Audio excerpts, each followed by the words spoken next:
가기사는 증시 각도기. 네, 안녕하세요. 전투자 증시 나침반 안지원입니다. 안녕하세요. 신투자 증시 각도기 각사원준입니다.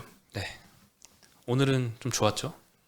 뭐 그냥 무난한 장 아니었나 싶습니다. 네. 뭐 이 정도는 보통이죠. 10월 초중순 뭐 1위 1비 뭐 이런 거 안 하도록 하겠습니다. 이제 조금 무거워지셨네요. 이 정도로 희낙낙 뭐 이 정도 올랐다고 뭐. 네. 예. 네, 뭐 10월 초중순의 하락은 조금 이제 마무리된 것 같아요. 어느 정도는 반등이 좀 나온 모양이고요. 네. 오늘 코스피는 0.7%, 코스닥은 1.1% 상승을 했습니다. 네. 네, 오늘 코스피 시장에서는 개인 투자자들이 3,300억 매도했고요. 네. 외국인과 기관이 1,500억, 1,800억씩 순매수가 들어왔습니다. 코스닥에서는 개인이 600억 매수를 했고요. 네. 외인 기관은 뭐 조금 팔았습니다. 네, 환율도 1,200원까지 갔다가 1,178원대까지 조금 오늘 많이 하락했고요. 환율이 엄청나게 많이 빠졌어요. 원화가 네. 위안화보다 더 많이 빠졌고, 네, 위안화도 굉장히 많이 빠졌고, 6.4가 깨지면서. 금리도 어저께 오후에는 1.6% 훨씬 넘더니 네. 미국 10년물 기준으로 지금 1.58% 정도까지 조금 안정세를 네. 찾았습니다. 네. 오늘 서비스 업종이 제일 많이 올랐는데요. 넷마블이 6%, 하이브가 5.5%, NC소프트 5.5%라는데 네. 카카오가 사실 5% 올랐습니다. 음. 이 큰 시총이 5% 오른 거는 굉장히 크게 오른 거죠. 네, 오늘 하여튼 놀고 먹고 좋았어요, 분위기. 네? 놀고 먹고 관련들이. 아, 그렇죠. 놀먹. 예. 서비스가 놀먹 아닙니까? 놀먹이죠. 예, 예. 네, 그쪽 좋았어요. 네, 뭐 대체적으로. 게임주, 엔터주, 뭐 서비스, 뭐 인터넷주 다 같이 네. 좋았고요. 네이버도 3% 정도 반등을 했습니다. 은행 업종도 많이 올랐는데 카카오뱅크가 2% 상승을 했습니다. 네. 네, 일단 카카오 같은 경우에는 외국인들이 5일 연속 손매수가 나오고 있고요. 카카오 손해보험이 이달 말에 금융위에 본인가를 신청할 계획이라고 합니다. 올해 12월에 출범할 목표로 하고 있고요. 최근에 규제 이슈 이후에 금융당국과의 커뮤니케이션을 위해서 금감원 출신 실장을 영입을 했고요. 신상품 개발을 위한 인력도 채용하면서 영업 준비에 박차를 가하고 있습니다. 네. 오늘은 상승했지만 이 카카오의 목표가를 하향하는 리포트가 지금 이틀 연속 나오고 있습니다. 어제는 JP모건에서 17만 원에서 15만 원으로 목표가를 하향했고 오늘은 KTB증권에서 16만 원에서 13만 원으로 내렸습니다. 네. 현재 주가가 12만 7,500원이라서 거의 현재 주가랑 거의 동일한 수준까지 목표가를 내렸습니다. 네. KTB에서는 규제 이슈가 단기간에 사라지긴 어려워서 2022년 기준 PER을 60배에서 40배로 하향 조정했다고 합니다. 굉장히 큰 것 같아요. 60배에서 한 방에 40배로 내렸으면 굉장히 네. 큰 폭의 조정인 것 같습니다. 그리고 카카오뱅크 같은 경우에도 규제 이슈 이후로 좀 많이 떨어졌었는데 네. 전세대출 지난주에 풀렸잖아요. 이 총량 한도에 포함시키지 않기로 하면서 이번 주부터 이제 시중은행들의 전세대출이 다시 재개가 되는 모습을 보이고 있는데요. 카카오뱅크도 조금 그 소식 이후로 조금씩 반등을 하고 있는 것 같습니다. 근데 이제 최근에 은행들이 전세대출을 재개를 하고 있는데 금리는 올라가고 있습니다. 우대 금리를 축소하는 방식으로 금리를 인상하는 효과를 누리고 있는데요. 우리은행은 20일부터 일부 신용대출의 우대금리를 축소하기로 결정을 했고요. 네. 전세대출을 제외하고는 모두 이제 규제 영향권 아래 있어서 하나은행은 20일부터 전세대출과 실수요자 서민대출을 제외한 나머지 신규대출은 중단을 한다고 합니다. 오늘도 카카오뱅크는 올랐지만 시중은행들은 소폭 마이너스를 기록을 했습니다. 네. 네, 그리고 하이브 그 엔터주들이 오늘 주가가 좋았는데요. 4분기 공연 재개 기대감에 오늘 또 강세를 보였습니다. 네. 하이브가 오늘 5%대 상승세를 보였고요. 시가총액 큰 종목인데. 네, 일단 이번 달에 24일에는 위버스 플랫폼에서 이제 온라인 콘서트를 개최할 예정이고요. 네. 이어서 LA에서 11월 27일부터 28일까지 그리고 12월 1, 2일에 걸쳐서 총 4회의 오프라인 공연을 진행할 예정입니다. 드디어 시작하는 거죠. 네. 네. 근데 이제 삼성증권에서는 3분기 실적에 대해서는 조금 톤다운을 했습니다. 네. 컨센서스에 못 미칠 수 있다라고 전망을 했고요. 매출액 컨센이 3,600억인데 3,400억을 전망을 했고 영업이익은 컨센이 740억인데 680억 소폭 못 미치게 나올 것이다라고 전망을 했는데 네. 사실 뭐 엔터업종은 3분기보다도 4분기나 그 이유가 더 중요한 것 같아요. 이 오프라인 콘서트도 4분기부터 진행이 되니까요. 그 실적이 4분기에 나오겠죠. 네. 네. 네, 그리고 SM이 오늘 3.7%, JYP 2.5%, YG엔터가 2% 상승을 했습니다. 놀먹 좋아요. 네, 요즘 좋네요. 우리도 자꾸 좀 놀먹으로 가자. 어떻게 너무 심각하게 하지 말고. 네, 좀 그죠? 놀까요? 어쨌든 오랜만에 베이시스가 조금 턴했어요. 네, 0.4포인트 코스피 선물 지수가 코스피 200 지수보다 위로 올라갔습니다.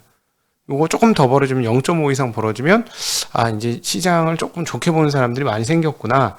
이렇게 보시면 되겠어요. 그리고 어제 제가 그 연합인포맥스나가 댓글 봐서 정말 깜짝 놀랐어요. 어떤 게요? 댓글 창 보고 왜요? 너무 험악하더라. 어제요? 보고 무서워가지고 볼 수가 없어 댓글을. 뭐 서로 막 얘기하고 서로 방송을 왜 하는지 모르겠어. 아무도 방송에 대해서 반응을 안 해 댓글에서. 서로 얘기하고 막 놀더라고요. 그러면서 딴 얘기 자꾸 하더라고. 어떤 얘기요? 욕하는 거. 누구 욕을요? 출연자들. 아 진짜. 그래서 내가 슬프네요. 내가 우리 증시각도기 TV 있다가 보니까 온실 속의 화초였구나. 이 험악한 유튜브 세계를 내가 몰랐구나. 이런 생각이 들면서 나 중간에 하도 내가 삼성전자 얘기 한번 했잖아요. 네. 거기에 막 계속 댓글이 나오는데 되게 안 좋은 댓글이 나오더라고. 그러니까 내가 좀 답답했어 내가. 그래서 여러분 저하고 한번 토론해 보시죠. 저 여러분이 잘못 보는 거하고 저하고 한번 토론 한번 맞짱 한번 떠보죠. 이러고 얘기하고 싶었어. 너무 답답해갖고 사람들이 이 시각들이. 근데 이제 저거는 있는 것 같습니다. 유튜브에서 이렇게 댓글이 안 좋을 때는 괜찮은 때야. 그리고 댓글이 좋을 땐 조심하시자고요. 그렇죠. 대쪽 조심. 네. 각도기는 너무 잘생겼어요. 이런 말도 안 되는 거짓말 하시는 분들 계시잖아요. 영롱하게 빛나요. 이마가 반짝반짝 막 이러면서. 이러면은 조심하시자는 거예요. 다른 사이트도 마찬가지고. 그래도 우리 사이트는 워낙 좋았기 때문에 우리 사이트는 그 댓글로 이 시장 구분 안 됩니다. 우리는 안 되고 다른 사이트 가서 너무너무 감사 영롱하고 이렇게 막 용비 어천가가 막 나오면 그때는 조심하시고 이렇게 지금처럼 지옥판 댓글이 막 생기면 그때는 편하게 생각하시면 되시겠다. 예, 어제 그런 걸 많이 느꼈어요. 사실 진행자 화면에서는 그 실시간 댓글창이 안 보이잖아요. 그래서 제가 발표자. 네, 발표자 사회자는 보여요. 사회자는 보이는데 네네네. 삼성전자에 대해서 어저께는 네. 얘기했던 거는 이제 좀 반등할 때 아닌가 이런 얘기를 했잖아요. 그러니까 어떤 무슨 증권사 직원들 얘기 들으면 안 돼 막 이러면서 아이고 저렇게 얘기하는 거 언제까지 얼마 빠질지 어떻게 알고 지가 뭔데 막 이런 얘기들 막 하는 거야. 기분이 어땠겠습니까? 너무 오래 하락을 하다 보니까 난 옛날에 그렇게 얘기 안 했어. 왜 나한테 갖고 자꾸 그래. 맨날 오른다 그러더니 빠진 거 봐봐 막 그런 거야. 도매급으로 내가 팔리는 거예요 다. 그래서 나 그렇게 얘기한 적 없고 나는 이렇게 얘기한 적이 처음인데 이러면서 좀 괜히 억울해지는 그런 느낌? 저희는 이때까지 삼성전자에 대해서 긍정적으로 얘기한 적이 없지. 그냥 사람 많이 모인 곳에 가지 마라 이렇게 했을 뿐인데 이번 주부터 조금 좋게 말하기 시작을 했죠. 한 지난주 말쯤 될 겁니다. 지난주 이번 주 아니야. 지난주에요. 오늘 예. 겨우 화요일이야. 정신 차려. 오늘 화요일이구나. 네. 정신 차려. 지난주부터 좋게 얘기했어. 네, 예. 좋게 얘기한 거라기보다 팔지 말라는 얘기야. 갖고 있는 분들은 이제 쫄아가지고 그 얘기를 드렸던 거죠. 네. 사실 어디까지 떨어질지에 대한 시그널이 없어서 반등의 기미가 보이는 힌트가 나오면 그때부터 좀 보자였는데 네. 이제 좀 그 힌트가 나오고 있는 것 같아서 네. 어저께 사실 어제 또 얘기를 많이 하셨죠. 자세히 말씀을 드렸었죠. 맞아요. 네. 네, 그리고 오늘 신한금투자에서 최도현 연구원이 또 반도체 관련된 리포트를 내주셨는데요. 메모리 업황이 내년 2분기 중 반등할 것이다라고 전망을 하고 있습니다. 업황 반등의 강도는 메모리 업체들의 캐펙스 하향 폭에 달려 있다라고 언급을 했는데요. 삼성전자가 평택 P3 라인의 장비 발주를 시장 예상치는 내년 1분기인데 이보다 늦은 2분기 혹은 그 이후에 진행할 가능성이 높다고 언급을 했습니다. 그러면 증설이 늦어지는 거죠. 안 한다는 거지. 네. 네. DDR5 전환에 의한 공급 제약까지 발생을 해서 2022년 D램 생산 빅그로스는 15% 내외에 그칠 것이다라고 전망을 했는데요. 비트 그로스라는 건 생산 총량을 얘기합니다. 이게 비트 8비트, 16비트 우리 옛날에 처음에 할 때 요즘은 기가비트 이러지만은 처음 우리 막 컴퓨터 시작할 때 한 30년 전쯤에는 비트라고 불렀어요. 네. 그거를. 그래서 이 비트가 용량인데 비트가 증가하는 거가 총 용량이 증가해서 반도체를 늘리는 걸 비트 그로스라고 얘기해요. 네. 맞습니다. 저희 채널에 오시면 이렇게 반도체 처음부터 끝까지를 편안하게 아실 수 있습니다. 그래서 빅그로스 15%라고 네. 얘기를 했는데요. 어저께 제가 삼성증권 리포트를 말씀을 해드렸을 때도 그렇죠. 그때 25%가 이제 올해 생산 증대였는데 15%로 다운이 되면은 생산량 증가가 예상보다 좀 덜 나올 거다. 네. 공급 제한 요인이다라고 말씀드렸는데 그것과 어느 정도 일치하는 전망으로 보입니다. 그리고 과거의 반도체 주가는 뒤늦은 실적 컨센 급락, 캐펙스 전략 선회, PBR 하단 터치 등의 요인으로 바닥을 확인했는데 사실 지금이 이 중에서 거의 세 가지가 다 확인이 되는 시점이 아닌가 싶어요.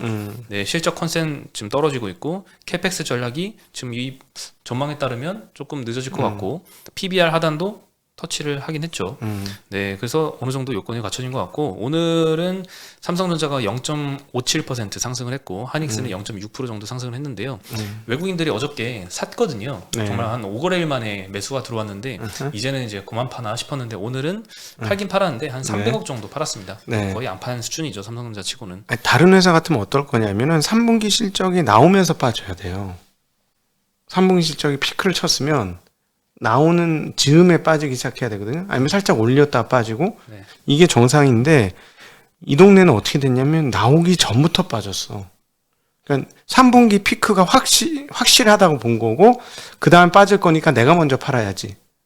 이런 부분이 있었고 그런 흐름에는 1분기에 과도하게 좀 세게 보고 파운드리까지 다 땡겨서 세게 올렸던 것에 대한 후폭풍도 좀 있었던 거예요. 근데 그럼에도 불구하고 굉장히 많이 앞당겨서 반영을 했거든요. 가격 반영을. 그러면 거꾸로 생각해 보자는 거지. 4, 4분기건 1, 4분기건 그 두 분기 중에 한 분기에 실적 저점이 나올 거라는 거예요. 네. 그럼 땡겨야지 또. 실적 저점 나오기 전에 주가 바닥 찍고 반등해야지. 그 앞선 논리가 그랬다면. 네. 원래 다른 업종이나 회사는 이렇지 않아. 그 발표하고 나서 최고로 오른 다음에 떨어지기 시작하던가 그 내외 그 즈음인데 실적 발표 이거는 뭐 너무 몇 개월 전부터 했기 때문에 저점 몇 개월 전부터 주가 반등할 수도 있다라는 점은 그럴 수도 있다라고 이렇게 아이디어를 가지고 계시는 게 좋은 것 같습니다. 네. 그리고 오랜만에 말씀드린 것 같은데 이거 임플란트 수출 실적이 3분기에 사상 최고치를 기록을 했습니다. 한국 잘하네요. 9월 수출은 5,136만 달러로 전년 대비 31% 증가했고요. 네. 3분기는 1억 4천만 달러로 전년 대비 63%나 증가를 했습니다. 네. 중국, 러시아, 터키 등의 신흥국 수출이 아주 크게 증가를 했고요. 치과 영상 의료기기 수출도 9월에는 2,550만 달러, 네. 3분기는 7천만 달러 수준 나왔고요. 네. NH증권에서는 이제 임플란트 업종에서는 덴티움과 오스템 임플란트 추천을 하고 영상 의료기기 업종에서는 바텍과 레이를 지금 추천을 하고 있습니다. 네, 여기 수출 데이터가 많이 나왔고 이제 사실 3분기는 계속 예전부터 좋다 얘기했었잖아요. 네. 그래서 주가가 많이 올랐다가 최근엔 많이 떨어지는 상태이긴 합니다. 그리고 오늘 좀 반등이 나왔네요. 레이가 6.7%, 오스템 임플란트 6%, 덴티움 3%, 바텍 2.3% 상승해서 마감했습니다. 최근에 그 우리 중국 마감에서 그 중국 영상의료기기 치과 의료 영상기기 업체 소개를 했는데 네. 한국보다 실적 별론데 주가가 5배 높더라. 5배인가? 5배 이상 높더라. 와, 참. 한국 업체들 참, 물론 이제 중국 업체니까 조금 프리미엄을 더 받았죠. 자체 뭐.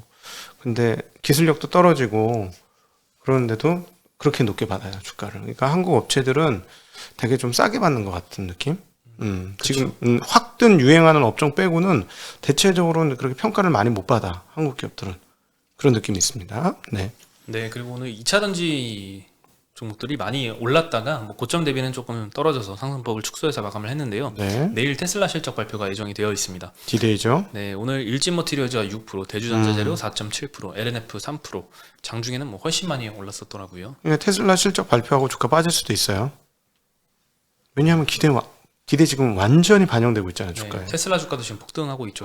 완전히 반영하고 있기 때문에 3분기 실적 좋을 거니까 반영한 거거든요. 좋게 반영하면 그 다음에 어떻게 될 것이냐의 발언에 따라 달라지겠죠. 4, 4분기 우린 더 찍어요. 현재 추세면 거의 내년에 더블할 거라고 생각하는 것 같아. 이 정도 추세면.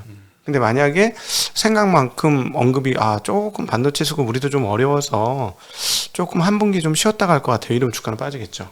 예. 그렇죠. 예, 그렇게 생각하셔. 주식은 항상 그런 메커니즘으로 움직이니까 메커니즘에 대해서 설명을 드린 겁니다. 네. 네, 그리고 요즘 게임사들이 주가가 좀 천차만별입니다. 뭐 어떤 거는 쫙 눌려 있는데 어떤 거는 막 네. 계속 올라가는 모습 보이는데요. 넷마블이 오늘 6% 정도 상승을 했습니다. 네. 자회사인 넷마블 FNC가 9M 인터랙티브를 인수를 해서 메타버스 게임을 개발을 한다라고 알려졌는데요. 네. 9M 인터랙티브는 EA 스포츠, 요거는 많이 게임 좋아하시는 분들은 엄청 많이 들어보셨을 것 같아요. 뭐 피파 만드는 게임사인데요. 이쪽 출신 인력들이 일렉트로닉 아트스 아닙니까? 그래요? 일렉트로닉 아트를 EA라고 하는 거 아니에요? 모르겠어요. 저는 게임 항상 틀면은 그 일렉트로- EA 스포츠가 맨날 나와가지고 일렉트로닉 아트일 건데. 그 네. 뭐 약자인지는 한번 생각해 본 적이 없네요. 되게 유명한 회사잖아요. 네, 유명하죠. 블리자드 맞나?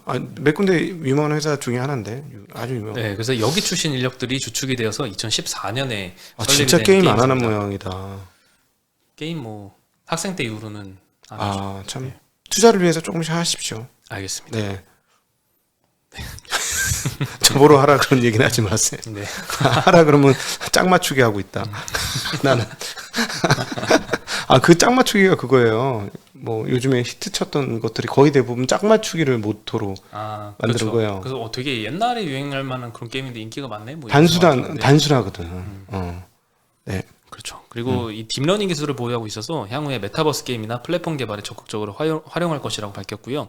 넷마블 FNC는 최근 자회사로 메타버스 엔터테인먼트도 설립을 했습니다. 여기서는 이제 VR 플랫폼 개발과 버추얼 아이돌 매니지먼트 등의 이제 게임과 연계된 메타버스 콘텐츠 개발 계획을 밝혀왔고요. 기존의 게임 사업에 메타버스나 이런 블록체인 기술을 접목한 이런 업체들이 지금 중소형 게임주들 중에 많이 나오고 있는 것 같고요.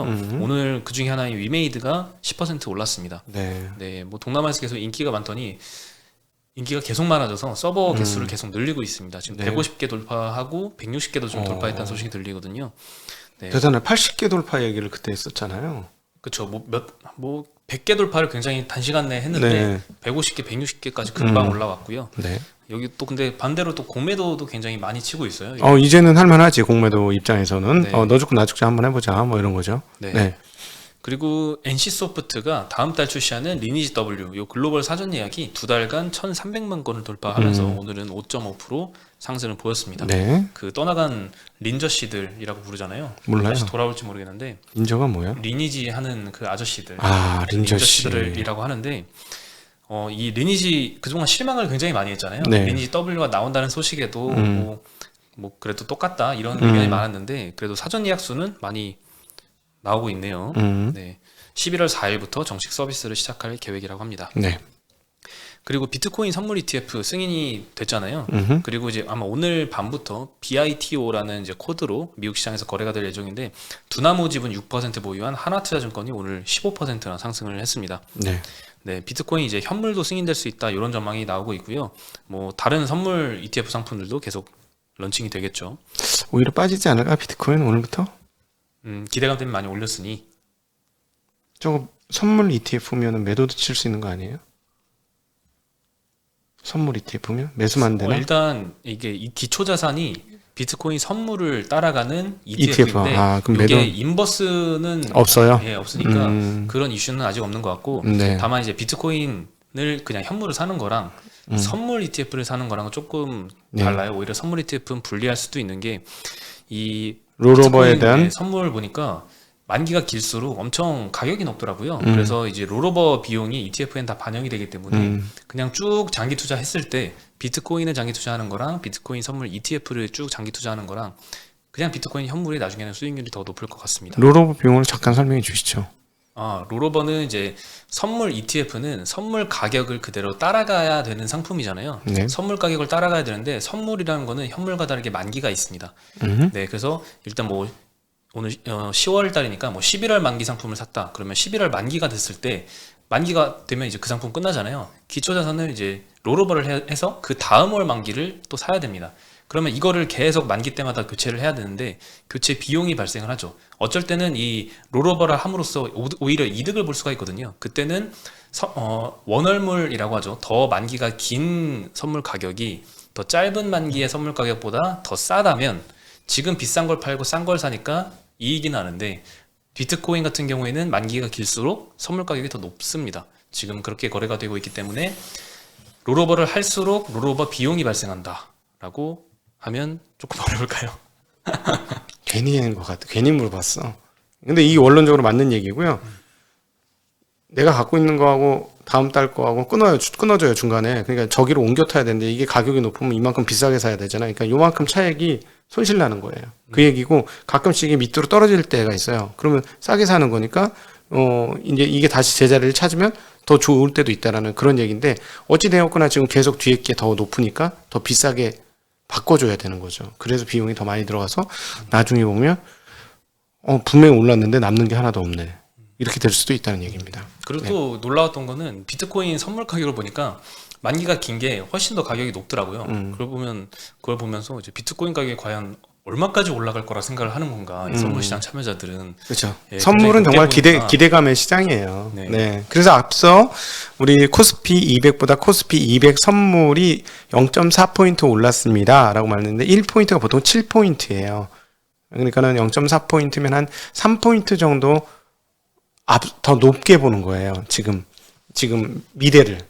지금 현재 코스피 지수보다. 네. 그래서 코스피 선물은 보통 올라 있는 경우가 훨씬 더 많고요. 근데 그 차이가 많이 벌어져야 되는데 지난달은 계속 내내 백오데이션이었어.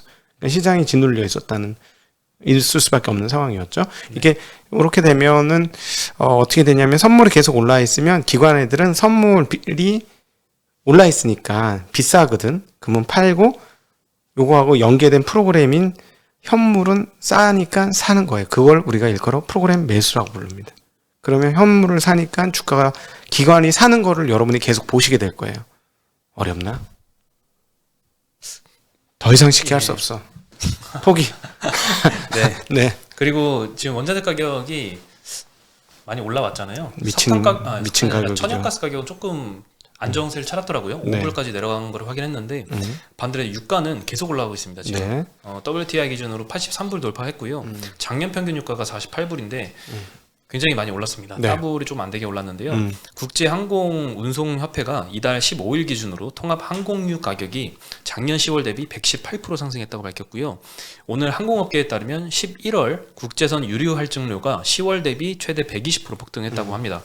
한 달 만에 굉장히 많이 폭등을 한 거죠. 그러면 항공사들 입장에서는 이게 비용으로 다가올 이슈잖아요. 그렇죠. 네, 그래서 최근에 우려 때문에 주가가 조금 밑에서 눌려 있습니다. 고정 비용 중에 이 항공사 입장에서 유류비가 차지하는 비중이 20%에서 30%입니다. 굉장히 큰 비중인데요. 리오프닝 기대가 이 유가 급등 때문에 꺾일까 지금 우려가 되는 상황이고요. 여기에 추가적으로 원달러 환율 많이 올랐잖아요. 아니 우리 주유소 가보면 알잖아요. 어저께 제가 뉴스 보고 깜짝 놀랐는데 또 휘발유 가격이 1,700원 네. 때까지 올라왔다. 예, 많이 올랐어요. 경유는 1,500원대. 차이가 별로 없네요. 하여튼 굉장히 많이 올랐죠. 1,700원, 1,500원이면 차가 없는 것 같아. 그래서 차요? 어제 저녁에 차가 안 막히더라고. 네. 연합일보 끝나고 가실 때요? 네, 어제 워낙 밤이잖아요. 퇴근길에 한번 가보세요. 네, 그런가요? 네. 항상 저는 연합인포 덕분에 뜨거운 밤을 보내고 있습니다. 네. 눈이 안 떠져. 게다가 이제 원달러 환율 상승도 조금 부담인데요. 이 대한항공 기준으로 원달러 환율이 10원 상승할 때마다 560억 원의 환차손이 발생하는 구조입니다. 오늘 에어부산이 3% 하락, 진에어 2.3% 하락, 제주항공 1.6% 하락, 아시아나 1.5% 하락 등 항공사들이 좀 전반적으로 안 좋았습니다. 자, 석탄 가격이 윗꼬리를 달기 시작했답니다. 오르긴 올랐지만. 네. 자, 한번 지켜보죠. 어떻게 되는지. 네, 유가만 계속 올라오고 있는 것 같네요. 네. 그러니까 이제 석탄 가격이 떨어지면 얘들도 같이 떨어지겠지. 그렇죠. 네. 네, 그러면 저희는 여기서 오늘 인사드리겠습니다. 안녕.